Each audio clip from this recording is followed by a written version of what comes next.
Hello everyone, and welcome back. Tonight, I have a story for you that was sent in by a viewer who swore it really happened. Whether you believe it or not is up to you, but I'll warn you, it's the kind of story that might make you look twice out your window before going to bed. So sit back, turn off the lights if you dare, and let's get into it. It was early autumn. The nights were starting to get colder, and Daniel, a 32-year-old software technician, had just moved into a small rental house on the outskirts of a quiet suburban town. The house wasn't anything special, a single floor, old wood siding, a narrow gravel driveway, and a small yard that backed into a thin strip of woods. But Daniel liked the isolation. He worked long hours from home and valued the silence that the place seemed to promise. During the first couple of weeks, everything was normal. The occasional rustle of animals in the woods, and the distant hum of cars from the highway, and the faint creaks of the old house settling at night. He got used to it quickly, but on one particular Thursday night, something changed. Daniel was in his living room around 11 p.m., scrolling through his phone with the TV on low in the background. The sound of crickets outside was steady, but then he thought he heard something else. A faint crunch of gravel. At first he brushed it off. Maybe it was a raccoon, or just his imagination playing tricks on him after a long day of work. But then, after a few moments, he heard it again.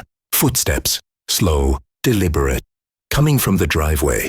Daniel muted the TV and sat still, listening. His heart rate picked up as the crunching stopped, replaced by silence so heavy it pressed against his ears. He walked carefully to the front window, pulling the curtain back just a sliver. The porch light was off, but the faint glow of a street lamp down the road barely illuminated the driveway. And that's when he saw it, a figure, standing completely still at the edge of the driveway. The man was tall, wearing a hood pulled over his head. He wasn't moving. He wasn't walking toward the house or away from it. He was just standing there facing Daniel's home. Daniel froze. For a long moment, neither of them moved. Daniel's mind raced. Was it a neighbor? Someone who got lost? A drunk? But the longer the man stood there, the less sense it made. Whoever it was didn't call out, didn't wave, didn't even shift his weight. It was like he was waiting. Daniel slowly stepped back from the window, careful not to make a sound. He grabbed his phone and considered calling the police. But what would he say? That a man was standing at the edge of his driveway? That wasn't illegal. After about a minute, Daniel peeked out again. The figure was gone, or at least, he didn't see him anymore. Daniel exhaled, telling himself maybe the man had just walked on down the road. He tried to shake it off, turned the TV back up, and sat down on the couch. But less than 10 minutes later, he heard something else. A soft, deliberate tapping on the living room window. On part 2, Daniel's blood ran cold. The tapping was so soft, it was almost hesitant, as if whoever was out there didn't want to break the glass. It just let him know they were there. He stayed perfectly still on the couch, his breathing shallow. He didn't want to look, but the curiosity and the fear forced him to. Slowly, he turned his head toward the window. The curtain was drawn, but the tapping came again. Tap, tap, tap. Daniel stood up as quietly as he could and backed away, moving into the hallway where he couldn't be seen. He clutched his phone and finally dialed 911. The dispatcher answered quickly. 911, what's your emergency? Daniel whispered. There's someone outside my house. They were standing at the end of my driveway a few minutes ago, and now they're tapping on my window. The dispatcher asked for his address, which he gave, and then reassured him that an officer would be dispatched. But Daniel could hear in her tone they'd heard this kind of thing before. It would take a while. As he hung up, silence filled the house again. No more tapping. Daniel slowly walked toward the kitchen, where the back door had a small window that looked out toward the yard and the tree line. He wanted to make sure the stranger wasn't trying to come around the back. When he reached the door, his stomach dropped. Through the glass, in the dim moonlight, he could just barely make out the figure again, standing halfway between the yard and the woods, not moving, just facing the house. Daniel ducked down, heart hammering, praying the man hadn't seen him. He crawled into the hallway, switched off every light he could reach, and sat in the darkness waiting for the police. Minutes felt like hours. Then faintly, He heard it again. Crunch, crunch, crunch. The sound of footsteps in the gravel. Circling the house, Daniel felt trapped. The curtains were closed, but he couldn't shake the feeling that if he moved too close to a window, and the stranger would be right there, staring in. Finally, headlights cut through the front window. A patrol car pulled into the driveway, and Daniel nearly collapsed with relief. He opened the door before the officer even reached the porch. The cop, a middle-aged man with tired eyes, listened as Daniel explained what had happened. He shone his flashlight around the yard. He walked the perimeter of the house, even stepped into the woods for a moment. Nothing, no footprints clear enough to follow, no signs of forced entry. The officer told Daniel it was probably just a prank. Maybe some local kids messing around. He advised him to keep the doors locked and call again if anything else happened. And then he left. Daniel locked up, turned every deadbolt in the house, and sat awake in his living room until nearly dawn. But the stranger didn't come back that night, at least, not that Daniel saw.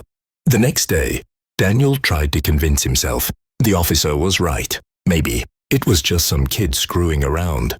He went to work on his computer, ran errands, tried to go about his life. But he couldn't shake the feeling that he was being watched.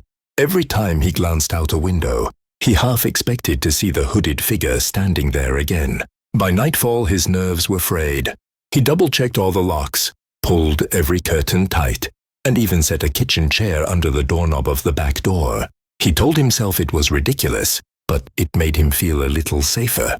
Around midnight, Daniel finally started to drift off on the couch with the TV playing softly. But then he woke up. He wasn't sure what had stirred him at first. The TV was still on, the room still dimly lit. But something felt wrong. And then he noticed it. The curtains by the living room window weren't completely shut. There was the slightest gap between them. And through that tiny gap, he saw an eye. Daniel bolted upright, a shout caught in his throat. The eye pulled back instantly, and by the time he yanked the curtains open, the figure was already moving quickly across the yard, retreating toward the tree line. Daniel's hand shook as he grabbed the phone, but this time he didn't call the police. What was the point? By the time they showed up, the man would be gone again. Instead, he stayed up, lights blazing, clutching a kitchen knife until dawn. When the sun finally came up, Daniel walked the yard himself. He didn't want to, but he had to know. And sure enough, in the soft dirt just past the gravel driveway, he saw them, footprints, dozens of them, leading all around the perimeter of the house, stopping beneath windows, circling, backtracking. It was proof that whoever this was, they had been stalking the house for hours, moving silently, watching. Daniel's stomach turned when he saw that the prints weren't just around the outside. There were muddy smudges on the back porch. Right up against the door, someone had tried the handle. He called the landlord that afternoon and begged him to install security. Lights and at least one camera. The landlord grumbled, but agreed to send someone the following week. But Daniel didn't have a week. That night, things escalated. That night, Daniel did everything he could to feel secure. Every lock was checked twice. A chair wedged under the back door again. And this time, he left a heavy wrench beside him on the couch. The house was silent, save for the hum of the fridge in the kitchen. Outside, the crickets chirped steadily, until sometime around 1 a.m., they stopped. The sudden quiet pressed against the walls of the house. Daniel sat up straight, ears straining, and then he heard it. A soft metallic rattle.